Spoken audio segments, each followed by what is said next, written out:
কিচ্ছু বলতে কিচ্ছু থাকবে না। এই জমিনটা পুরা তামা বানায়া দিবে আমার আল্লাহ।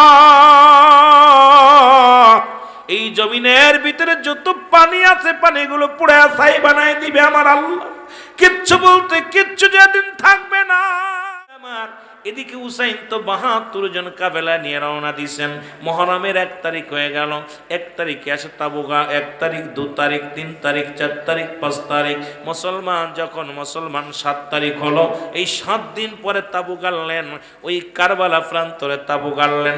এদিকে মুসলিম বিন আকিলের ২টি সন্তান, এই মোহাম্মদ ইব্রাহিম, ২টি ভাই ছুটছে রাসূলের আহলে বায়াতের কাছে সংবাদ পৌঁছানোর জন্য। হুসাইন তুমি কুফায় আসো না। ও মুসলমান শুনে নাও, হারেস খোলা তরবারি নিয়ে ঘরে শিকার ধরার জন্য রওনা হয়ে গেল।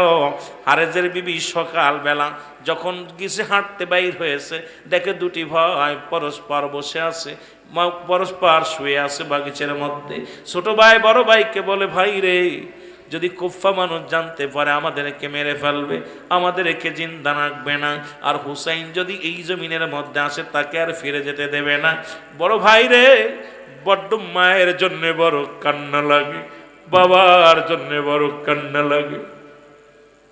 মুহাম্মদ কান্দে, ইব্রাহিম কান্দে রে।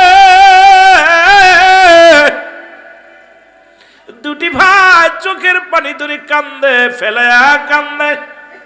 হারেজের বিবি এসে দেখে, হারেজের বিবি দেখা পরে ডাক দে বলে, তোমরা কারা? আমরা কুফার মানুষ না, মদিনার মানুষ। হারেজের বিবির দেখার বলে, বাবারে কান্দিস না। ডাক দে বলে, মা গো, আমাদের তো মা নাই, আমাদের বাবা নাই, বাবাকে মেরে ফেলেছে। যদি কুফার মানুষ জেনে যে আমাদেরকে মেরে ফেলবে, আমাদেরকে মেরে ফেলবে। মহিলাদের দিলে আগেই বলছি মায়া বেশি। কান্না দেখিয়া হারেজের বিবি নিয়ে গেলেন বাড়িতে, বাড়ি নিয়ে লুকায় রাখলেন। হারেস চলে আসলেন, খুঁজতে খুঁজতে বড় ক্লান্ত হয়ে গেছে, খোলা তরবারি নিয়ে বাড়িতে আসছেন। আর পুরুষ মানুষের কণ্ঠ শুনিয়া মোহাম্মদ ইব্রাহিম, ইব্রাহিম কয়, মোহাম্মদ রে।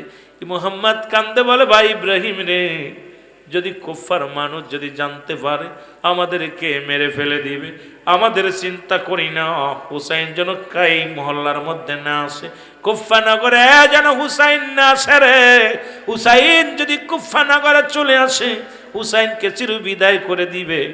আল্লাহ আমাদের জীবনের বিনিময় হলো হুসাইনকে তুমি রক্ষা করো। জোরে জোরে চিল্লায় বলো আল্লাহু আকবার। হারেজের কানে চলে আসেন, কান্নার আওয়াজ শুনতে পাইলেন। ডাক দিয়ে বলে, বিবি, কেন যেন একটা মধুর আওয়াজ। কারণ মক্কা মদিনার আওয়াজ, মক্কা মদিনার মানুষের গলার সুর আর বাংলার মানুষের সুর এক নয়, কুফার মানুষের সুর আর মদিনার সুর এক নয়। ডাক দে কান্নার আওয়াজ হারেসের কানে গেল। বিবি ডাক বিবিরে বলে, বিবি রে, কান্নার আওয়াজ কই থেকে আসে? বলে না। কয়, এটা হয়তো পাশের বাড়ির কান্না। কয় না, এটা কোনো কুফার মানুষের কান্না নয়, এটা আমার মন বলে মদিনার কান্না, মদিনার বালকদের কান্না। দৌড়ে গেলেন, এক দড়ি ভিতরে গেলেন, ভিতর থেকে 2 ভাইকে হাত ধরে টেনে আনলেন। এ মুসলমান, গভীর মনোযোগ। 2টি ভাইকে হাত ধরে নিয়ে আসলেন। হারেসকে দেখিয়া মুহাম্মদ ইব্রাহিম ডাক দে বলে, হারেস রে, আমাদের কি মাইরা ফেলাইবি? আমাদের জগতের মধ্যে আমাদের মা নাই, আমাদের বাবা নাই, আমাদের মারিস না। যদি মেরে ফেলিস, হুসাইন কুফানগরে চলে আসবে। আমার রাসূলের আহলে বায়াতকে যদি মেরে দিস, আমার নবী কষ্ট পাবে রে। হারেস রে, আমাদের কেউ মারিস না, আমাদের ছেড়ে দাও। হারেসের দিলে কোনো দয়া হলো না, মায়া হলো না। মুহাম্মদ ইব্রাহিম 2টি ভাইকে দুনিয়া থেকে চিরবিদায় করে দিছে। জোরে জোরে চিল্লায়া বলা যাবে না আল্লাহু আকবার। 2টি ভাইকে চিরবিদায় করে দিছে রে মুসলমান। বিদায় করে যখন রওনা দিছে, পিছন থেকে কান্নার আওয়াজ শুনতে পায়। পিছন দিকে তাকায়া দেখে 2টি কাটা বডি এক হয়ে গেছে। বুকের সঙ্গে ভাইয়ের কত মিল। আর আমাদের এখন ভাইয়ের সঙ্গে ভাইয়ের শত্রু। এক ভাই আরেক ভাইকে হত্যা করতেছে, এক ভাই আরেক ভাইকে। মুসলমান আইরে দুনিয়ার লোক, ভাই আজকে বিরোধ প্রতিটা বাড়ির মধ্যে, প্রতিটা ঘরের মধ্যে গতকালকে দেখলাম বাবাকে গাছে ধরে গাছে বাঁধিয়া পিটাইছে, সন্তান মারে, কিন্তু সন্তানের ধারণা নাই এই পৃথিবীর সম্পদ আমি কবরে নিতে পারবো না। আল্লাহ বলেন কুল্লুমান আলাইহা ফান, সব কিছু শেষ করে দিবে আমার আল্লাহ। এই দুনিয়ার মধ্যে যা কিছু আছে সব কিছু চূর্ণ বিচ্ছিন্ন করে দিবে, কিচ্ছু বলতে কিচ্ছু থাকবে না। এই জমিনটা পুরা তামা বানায় দিবে আমার আল্লাহ। এই জমিনের ভিতরে যত পানি আছে পানিগুলো পুরা ছাই বানায় দিবে আমার আল্লাহ। কিচ্ছু বলতে কিচ্ছু যেদিন থাকবে না। এই জন্য আমি মাঝে মাঝে বলি, কার জন্য সুদ খাও, কার জন্য ঘুষ খাও, কার জন্য দুনিয়ার সম্পদ গড়ো? এই দুনিয়ার সম্পদ খাবে লোকে, তোমার দেহখানা খাবে পোকে। বাড়ি গাড়ি সব খাবে লোক, ভাগাভাগি হবে, ছেলে মেয়ে ভাগাভাগি করে নিবে, ছেলে নিবে, মেয়ে নিবে, ভাই নিবে, যদি না থাকে সরকার নিবে, কিন্তু আপনার দেহর দায়িত্ব কেউ নিবে না। এই দেহটা মাটিতে পড়ে থাকবে, পোকামাকড়ে খাবে। এর জন্য কত সুদ খেতেছি, কত ঘুষ খেতেছি। কার জন্য এত কিছু করতেছেন? কার জন্য বাড়ি করতেছেন? কার জন্য ঘর করতেছেন? কার জন্য সুদ ঘুষ খাচ্ছেন? আহা, আপনি যদি বুঝতেন, একবার চক্ষুটা বন্ধ করে দেখেন, আপনার কেউ না, এই দুনিয়ার কিচ্ছু আপনার না, সব পর, ছেলে পর, মেয়ে পর, পরিবার পরিজন সব পর। আপনি নিজে একবার চিন্তা করে বোঝেন যে আমি কি করতেছি।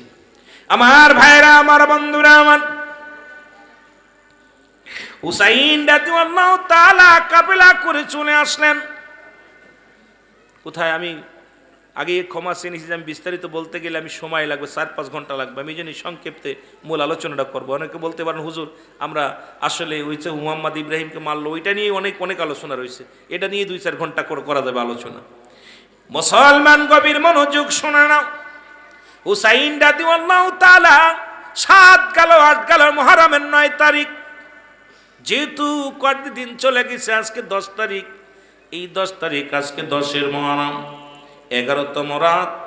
এই 9 তারিখ যখন আসলো, তাবুর মধ্যে, আমার মুসলমান তাবুর মধ্যে কোনো পানি নেই। সাহারা বানু ডাক দে কয়ে, স্বামীরে, আগের যুগের মুসলমানেরা মসজিদের বারান্দায় সকালে ফজরে নামাজ পড়িয়া কোরআন তেলাওয়াত করত।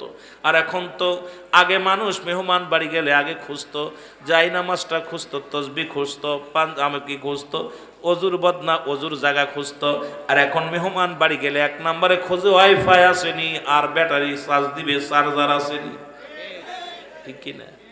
এখন আর যায় নামাজ খোঁজে না। বুড়া হয়ে গেছে, এখনো যায় নামাজ খোঁজে না। বুড়া বয়সেও চশমাতে সহি দেয় না, তারপরে মোবাইল দেখে দেয়। এই যে মোবাইল, পাপের একটা রাজ্য চলে আসছে, কোরআন শরীফের সাথে সম্পর্ক নাই। আমার ভাইয়েরা, আমার বন্ধুরা, আমার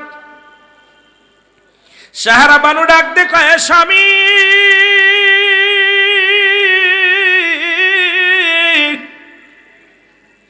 তাবুর মধ্যে একটু পানি নাই, একটু পানির ব্যবস্থা করে দাও। শিশু আজগার পিপাসায় কাতর হয়ে গেছে। বিবিরে কি বললা? কয় পানি তাবুর মধ্যে নেই। হুসাইন ছোট আজগারকে সঙ্গে নিয়ে পানি আনার জন্য রওনা হয়ে গেলেন। এদিকে কুফানগরের মুসলমান ফুরাত নদীর কিনারায় শত শত এজিদ সেনারা পাহারা দিতে লাগলেন। তাদের ধারণা, হুসাইন শিবিরের পানিগুলো যখন শেষ হয়ে যাবে, নিশ্চিত করে ওই শিবিরের মানুষগুলো পানির জন্য ছুটে আসবে, তখন তাদের উপর আক্রমণ করা হবে। ঠিক একই ধারণা, যা চিন্তা করেছিলেন ঠিক তাই হলো। পানি যখন ফুরিয়ে গেছে, হুসাইন রাদিয়াল্লাহু তাআলা পানি আনার জন্য রওনা হয়ে গেছে। হুসাইন ডাকতে বলে, এই ইয়াজিদের সেনারা শোনো, আমার আলী আজগার বড় পিপাসায় কাতর রে, একটু পানি দেওয়া যাবে নি? একটু পানি দাও, ছোট্ট মানুষ পিপাসায় কাতর হয়ে গেছে। অনেক অনুনয় বিনয় করতে লাগলেন। করে যখন কুফানগরে যাইয়া, মুসলমান শুনে নাও, শুনে নাও, ফরাত নদীর কিনারায় দাঁড়াইয়া পানির ভিতরে হাত নিয়া যখন একটু পানি উঠায় সন্তানের দিবে, এর সঙ্গে সঙ্গে একটা তীর আসলো যে সেনার থেকে, মুসলমান শুনে নাও, শত্রুপক্ষ থেকে যখন তীর আসলো, একটা তীর লাগিয়া আলী আসগার চির বিদায় হয়ে গেছে। জোরে জোরে চিল্লায় বলা যাবে না আল্লাহু আকবার। চির বিদায় দহে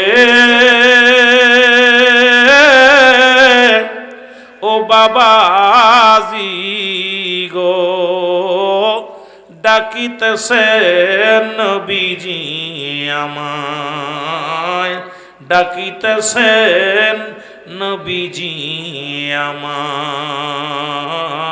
চির বিদায় দহে বাবাজি আমায়,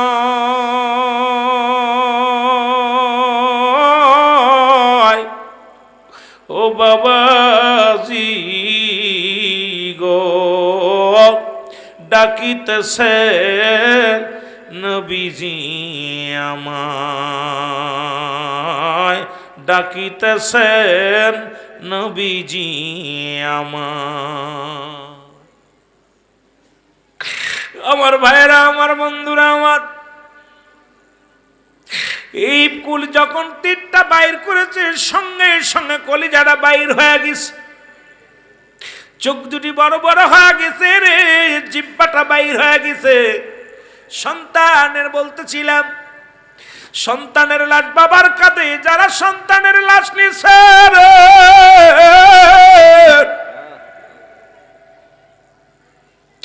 হুসাইন একটা চিৎকার দিয়ে বলি, ইয়া মুহাম্মাদ নানাজি, আমার মাসুম সন্তান পিপাসায় কাতর হইয়া একটু পানি দিতে পারলাম না,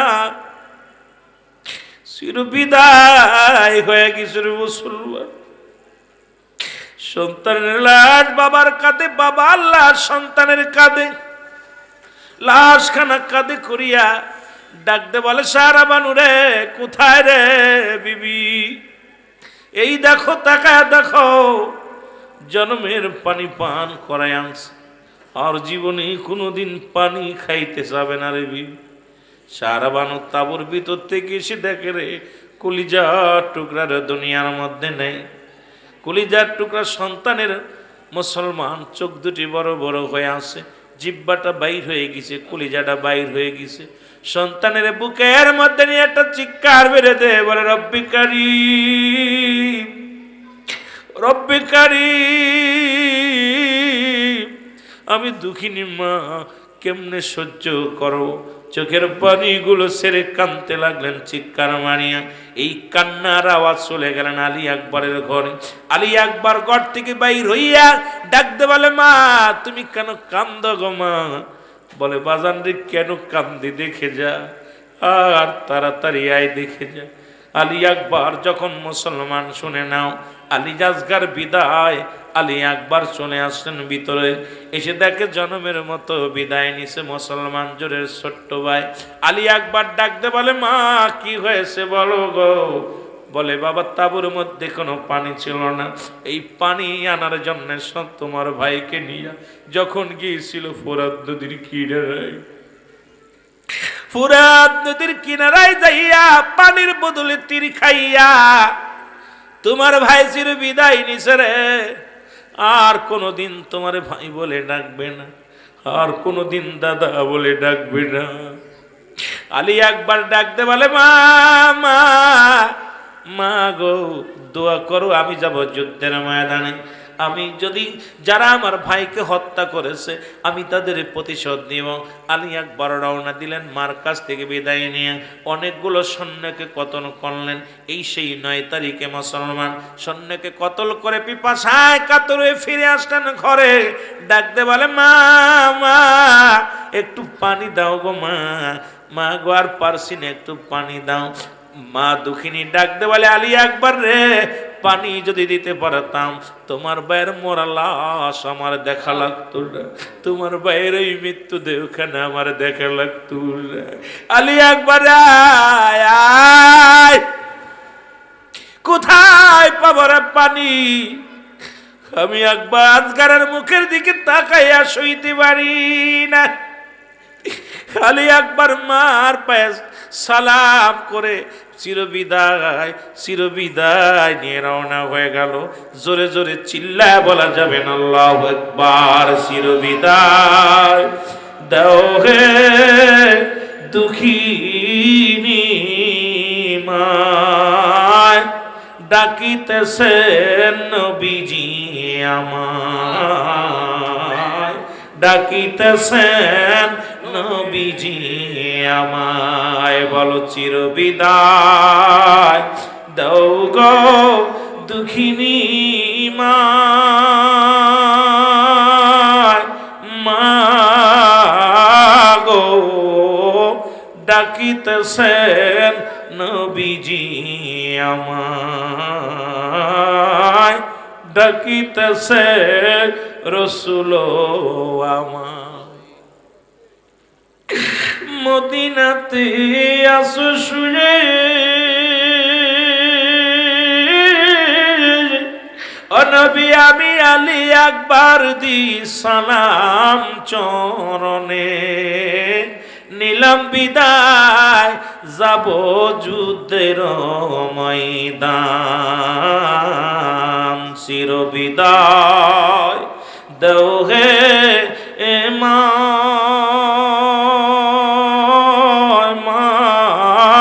গো, ডাকিতেছেন নবীজি আমায়। বলেন ডাকিতেছেন নবীজি আমায়। মার থেকে সালাম করে রওনা হয়ে গেলেন আলী আকবর। অনেকগুলো সৈন্যকে কতল করে নিজেও শাহাদাতের পেয়ালা পান করলেন। সবাই বলেন ইন্না লিল্লাহি ওয়া ইন্না ইলাইহি রাজিউন। আলী আকবর চিরবিদায় হয়ে গেল, শাহাদাতের পেয়ালা পান করলাম। মুহররমের 10 তারিখ হলো। আলী আকবরের খবর এসে গেল। রাত সকাল বাজন, মুসলমান সারাদিন যুদ্ধ করে বিকেল হলো, সন্ধ্যা লেগে আসলো।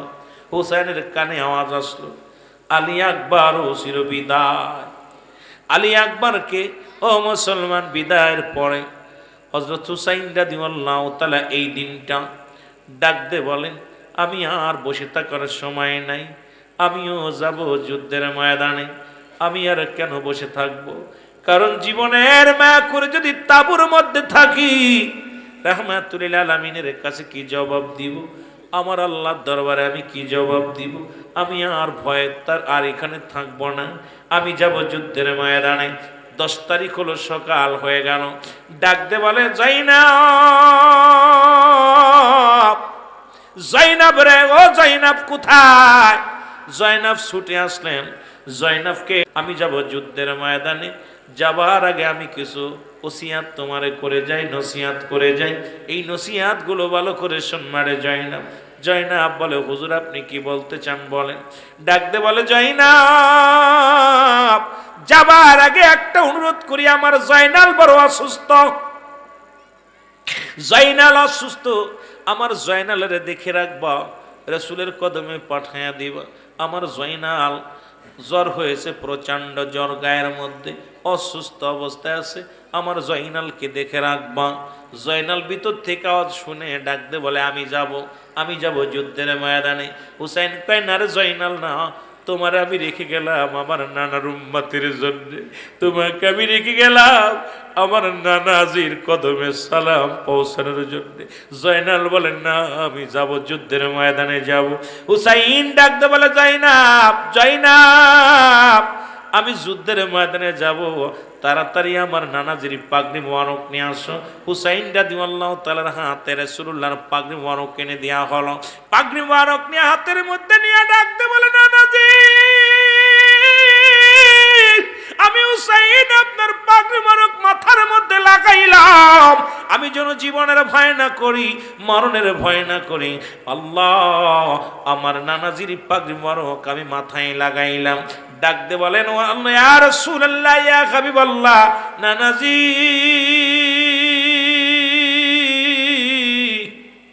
আমি আপনার পাগড়ি মোবারক আমার মাথার মধ্যে লাগাইলাম, যতক্ষণ পর্যন্ত দেহের মধ্যে প্রাণ পাখি থাকবে ততক্ষণ পর্যন্ত আমি শত্রু পক্ষের সঙ্গে আমি মোকাবেলা করব।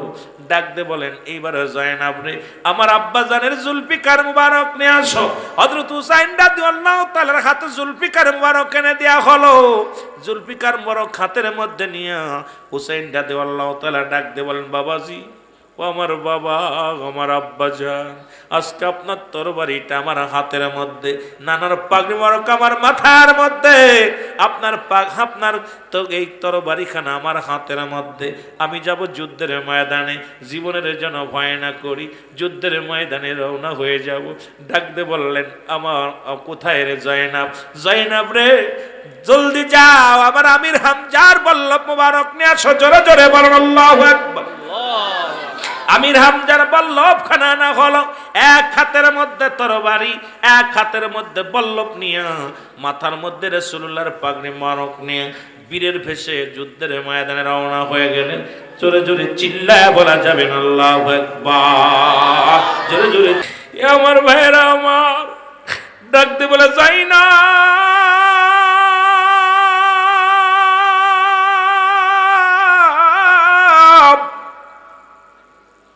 আমি যুদ্ধের ময়দানে যার আগে দুইটা উপদেশ দিয়ে যাব। নাম্বার 1, জয়নাব শোনো গো, আমার সকিনারে আমার লাশের পাশে যাইতে দিবি না,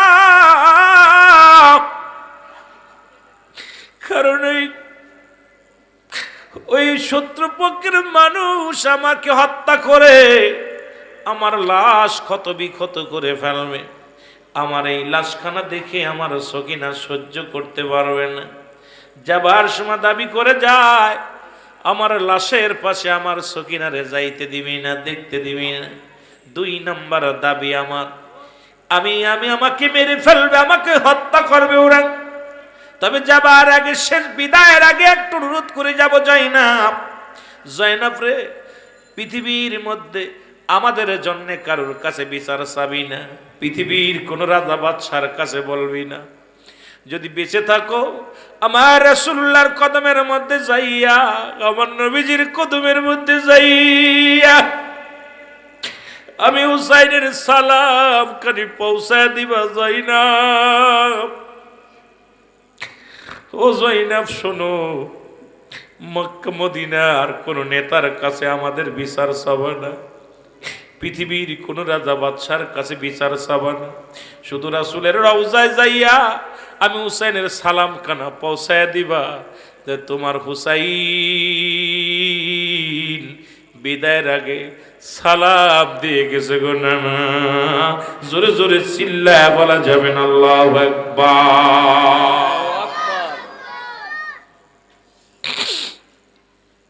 এ আমার ভাইরা, আমার বন্ধুরা, আমার এই মুহররমের 10 তারিখ হুসাইন রাদিয়াল্লাহু তাআলা যুদ্ধের ময়দানে চলে গেলেন। অনেকগুলো সৈন্যের সঙ্গে মোকাবেলা করলেন। মুসলমান হযরত হুসাইন রাদিয়াল্লাহু তাআলা উনি প্রথম যেয়ে বললেন, এই যে সেনারা শোনো, আমি তো হাঙ্গামা করার জন্য আসি নাই, মারামারি করার জন্য আসি নাই, আমি শান্তির মিশন নিয়ে আসছি। কোনো কথা নয়, আঘাত করতে লাগলেন। হুসাইনের গায়ে তীরের আঘাত করতে লাগলেন, হুসাইনের গায়ে বর্ষার আঘাত করতে লাগলেন। হুসাইন রাদিয়াল্লাহু তাআলা জমিনের মধ্যে পড়ে গেলেন। ও মুসলমান, ওই দামেস্কের শাহী মসজিদের ইমাম হলো এজিদ, যার পিছে 1.25 লক্ষ মানুষ নামাজ পড়তো। একজন নয়, দুজন নয়, আমার ইমাম সাহেবের পিছে হয়তো 5000 মানুষ হবে, কিন্তু এজিদের পিছে 1.25 লক্ষ মানুষ নামাজ পড়তো। তার চরিত্র কেমন ও মুসলমান শুনে নাও। এই এজিদের দোসর মুসলমান, নাম হলো মুসলমান শেমর। উনি যখন হুসাইনকে আঘাত করে, মুসলমান দুনিয়ার মধ্যে যখন হুসাইন রাদিয়াল্লাহু তাআলা পড়ে গেছে, নিষ্ঠুর শেমর আসিয়া হুসাইনের বুকের মধ্যে ধরছে চেপে। হুসাইন রাদিয়াল্লাহু তাআলা ডাক দে বলে, শেমর রে, আমাকে মেরে তোর কি লাভ হবে? আমি এসেছিলাম নানাজির উম্মতের দাওয়াত দেওয়ার জন্য, আমাকে মেরে দুনিয়া থেকে বিদায় যদি করে দিস, আমার নানা বড় কষ্ট পাবে রে, আমার নানা বড় আদর করতো আমারে। 2টি ভাই, জোরের ভাইকে হারায়া ফেলেছি, এখন আমাকেও যদি বিদায় করে দিস, আমি কালেমার দাওয়াত দিতে পারবো না রে শেমর, আমাকে মারিস না, আমাকে মেরে কোনো লাভ হবে না। আমি সম্পদ চাই না, আমি রাজত্ব চাই না, আমি এই চেয়ার চাই না, সব কিছু তোরা ভোগ কর। আমাকে ভোগ করার জন্য আমাকে আল্লাহ পাঠাই নাই, আমি এসেছি রাসূলুল্লাহর কালেমার দাওয়াত পৌঁছানোর জন্য। কিন্তু নিষ্ঠুর শেমরের দিলে কোনো মায়া হলো না। কোন রাবি বলছেন এই মুসলমান ওই শেমর ছিল দামেস্কের মসজিদের মুয়াজ্জিন, উনি নামাজগত অবস্থায় ছিলেন। হুসাইন যখন জমিনের মধ্যে পড়ে গেছে, সঙ্গে সঙ্গে সে বুকের উপরে সরে বসেছে। জোরে জোরে চিল্লায় বলা যাবেন আল্লাহু আকবার, আর একটু জোরে জোরে চিল্লায় বলেন আল্লাহু আকবার। নারে তাকবীর, নারে রিসালাত, আর কোরআনের আলো, মাওলানা ইমাম সিদ্দিকীর আগমন, নারে তাকবীর। এ মুসলমান গভীর মনোযোগ। সে মরে সে বুকের পরে উঠিয়া আঘাত করতে লাগছে গো, আঘাতের পর আঘাত করতে লাগলেন। নিষ্ঠুর শেমরের দিলে কোনো মায়া হলো না। গলার মধ্যে ছুরি দিয়া ফোঁস লাগায়, গলাটা কাটার জন্য বড় চেষ্টা করতে লাগলেন। গলা কাটে না। হুসাইন নিজ থেকে ডাক দে বলে, শেমরে আমাকে মারিস না, পৃথিবীর কোনো অস্ত্র দিয়ে আমার গলা কাটা যাবে না, কারণ এই গলার মধ্যে সুমা দিছে আমার নানাই। জোরে বলেন মারহাবা, আর একটু জোরে জোরে চিল্লায় বলেন মারহাবা। ওরে ধীরে ধীরে চালাও সুরি, ধীরে ধীরে আমারি গলায়, এ গলাতে দিছেন গো চুমা আমারি নানাই। বলেন এ গলাতে চুমা আমারি নানাই। বলেন ধীরে ধীরে চালাও সুরি, ধীরে ধীরে আমারি গলায়, এ গলাতে দিছেন চুমা আমারি নানাই। বলেন এ গলাতে দিছেন অনুনাই বিনাই করি নিষ্ঠুর তোমারে, জয়নাল আবেদীনের কান্না শুনতে দেওয়া মারে, জয়নাল আবেদীনের কান্না শুনতে দেওয়া মারে। ধীরে ধীরে চালাও সুরি, ধীরে ধীরে আমারি গলায়, এ গলাতে দিছেন চোমা আমারি নানাই। বলেন এ গলাতে দিছেন। নারে তাকবীর, নারে রিসালাত, পবিত্র আশুরা জিন্দাবাদ, জিন্দাবাদ, পবিত্র আশুরা। কোথায় নারে তাকবীর, নবীজি একবার দেখা যান,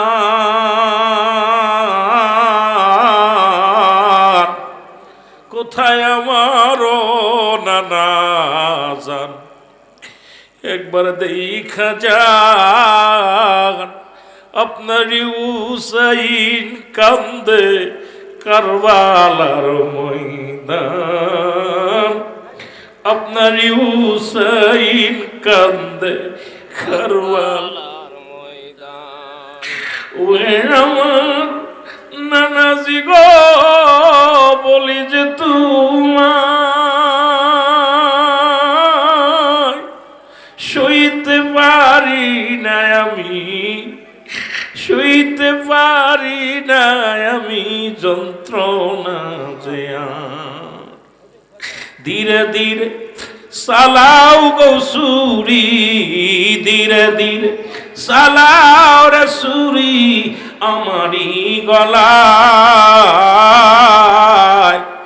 এ গলাতে দিছেন গো চুমা আমারি নানাই। বলেন এ গলাতে চুমা আমারি